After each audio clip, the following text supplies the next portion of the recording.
Yes, hallo julle. En ons sien in Jakobus 1 gaan praat Jakobus daarso met die gelowiges en hy bevestig net daarso dat ons as mense is deel van God se skepping. En ons is hierso elke dag eintlik in die Great George waar ons die skepping regtig baie tasbaar beleef rondom ons met die berge, met die bosse waar ons kan gaan rondloop, op die strand, by die see.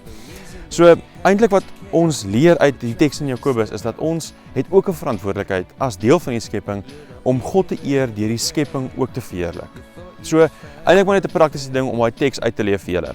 Een ding is as jy in die bos is en jy sien 'n klomp uitheemse bome wat hier so groei soos blackwattles, pluk dit uit, sit dit in die pad, sit dit op die bakkie, vat dit saam huis toe, kry dit uit die omgewing uit want dit is die skepping wat ons dan skoon maak van goed wat nie hier so hoort nie.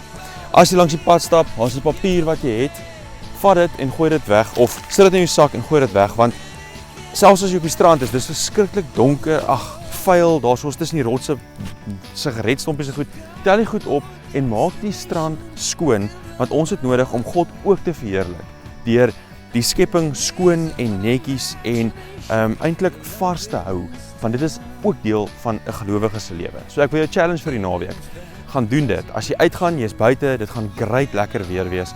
Maak die aarde en die skepping skoon soos wat jy aangaan, want dit is deel van wat ons as gelowiges en kinders van God ook wil doen in ons pad saam met die Here.